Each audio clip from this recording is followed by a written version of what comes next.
saudar a você com a graça e com a paz do Senhor Jesus. Nós estamos de volta com o nosso programa Líderes Servos. Estamos estudando as características bíblicas e o que a Constituição da Igreja Presbiteriana fala sobre a função dos presbíteros e diáconos. E hoje vamos terminar falando um pouco mais da função do presbítero de acordo com a Constituição da Igreja Presbiteriana do Brasil. Fique conosco.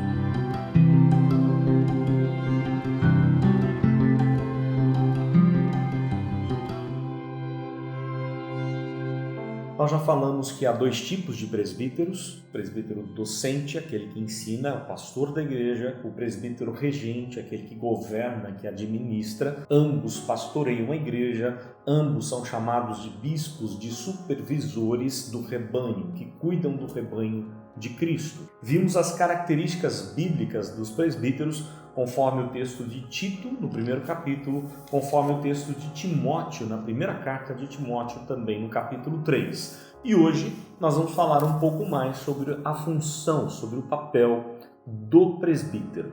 O artigo 50 da Constituição da Igreja Presbiteriana do Brasil diz assim: o presbítero regente é o representante imediato do povo, por este eleito e ordenado pelo conselho, para, junto com o pastor, exercer o governo e a disciplina e zelar pelos interesses da igreja a que pertencer, bem como pelos de toda a comunidade, quando para isso for eleito ou designado. Então vejam só algumas questões importantes. O presbítero regente, aquele que administra, que governa a igreja, ele é um representante imediato do povo. Ele não está dentro do conselho para fazer sua própria vontade, para defender seus próprios interesses, mas ele defende o interesse da igreja, ele defende a vontade da igreja, claro, de acordo, acima de tudo, muito antes, a vontade de Deus, né? Então, de acordo com a palavra do Senhor. Mas ele é um representante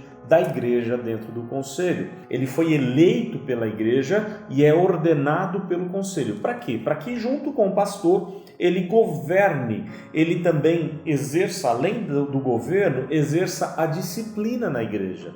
Que ele mantenha a igreja pura, santa, andando de acordo com a palavra de Deus. Ele zela pelos interesses da igreja. A intenção é zelar pelos interesses da igreja a que pertence, bem como de toda a comunidade, quando para isso for eleito ou designado. É o artigo 50. O artigo 51 da nossa Constituição diz assim: compete ao presbítero, letra A, levar ao conhecimento do conselho as faltas que não puder corrigir por meio de admoestações particulares. Lembram daquilo que Jesus ensina lá em Mateus 18? Se tem algum problema, você vai conversar em particular com a pessoa. Se ela se arrepende, tudo fica bem. Se não, você leva 2 testemunhas. Ela não se arrependeu, você leva para o conselho o assunto e assim por diante, na sequência dada ali por Cristo. Então, olha só, a função do presbítero é levar ao conhecimento do conselho as faltas que ele não puder corrigir por meio de admoestações particulares. Então o presbítero pode chegar no membro da igreja e mostrar para ele: olha, cuidado com isso, o que você fez, o que você está falando, sua postura, isso não é correto. Ele tem que ser um conselheiro, alguém que cuida, que pastoreia também o rebanho. O membro da igreja continua rebelde, então ele assim leva a causa para o conselho. Letra B. Auxiliar o pastor no trabalho de visita. O trabalho de visitação é uma responsabilidade não só do pastor docente, mas do pastor regente, do presbítero regente. Ambos visitam, pastoreiam o rebanho para cuidar do rebanho em suas necessidades. Letra C. Instruir os neófitos, os novos na fé. Consolar os aflitos e cuidar da infância e juventude. Olha só. Instrução dos neófitos, instruir pela palavra, consolo aos aflitos, não é? O cuidado, olhar para as pessoas, para o sofrimento das pessoas, cuidar da infância, da juventude. Não é perseguir os mais novos, pelo contrário, é cuidar deles, orientá-los, ajudá-los a passar pela fase da infância e juventude, sendo aceito, aprovados por Deus. Letra D. Orar com os crentes e por eles. A oração do presbítero, né? Sempre intercedendo, orando pela igreja, com a igreja e pela igreja também. Letra E, informar o pastor os casos de doenças e aflições. Então, se ele sabe de algum problema do rebanho, ele leva essa causa ao pastor para que o pastor possa atuar, possa agir e possa abençoar também as pessoas em suas aflições. Letra F, distribuir os elementos da ceia. É o presbítero que tem a função de distribuir o elemento, o pão e o vinho. Letra G, tomar parte da ordenação de ministros e oficiais. É o presbítero que impõe a mão sobre os oficiais na ordenação de oficiais, quer pastores, quer oficiais, presbíteros e diáconos. Letra H, representar o conselho no presbitério, este no sínodo e no Supremo Concílio. Então o presbítero, juntamente com o pastor, ele representa a igreja no presbitério, ele representa o presbitério junto ao sínodo, ele representa o sínodo e presbitérios junto ao Supremo Concílio, ok? São funções do presbítero de acordo com a nossa Constituição.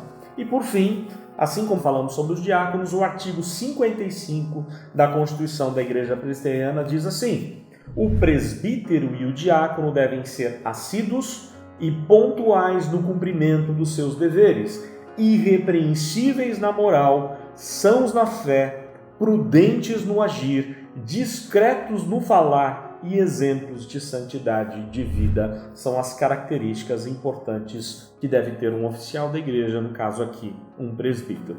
Na nossa igreja, esse ano nós não estamos fazendo eleição de presbítero, mas eu queria já deixar registrado, da mesma forma como fazemos com os diáconos, o processo é o mesmo. A igreja indica nomes, depois da igreja ter sido instruída pela palavra, pelas características bíblicas do presbiterato, a igreja indica nomes de homens para concorrer ao presbiterato.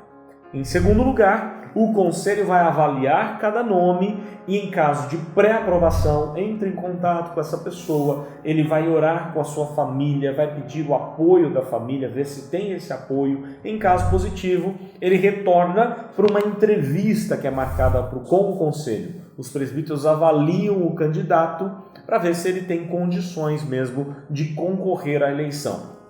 Aprovado o nome da pessoa para concorrer ao presbiterato, ele vai para a igreja para o momento da assembleia, e lá na assembleia ele é ou não eleito, ok?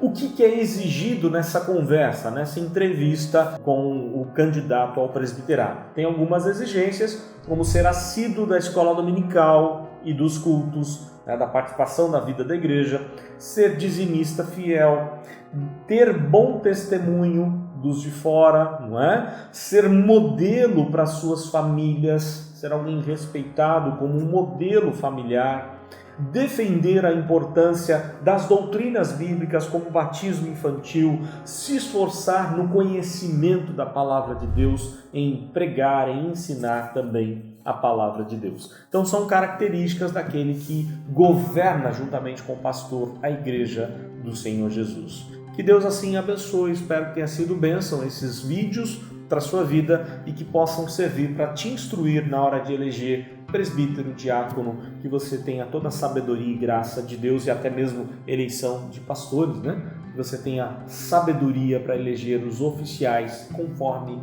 a prescrição da palavra de Deus. Deus assim abençoe a sua vida e sua família.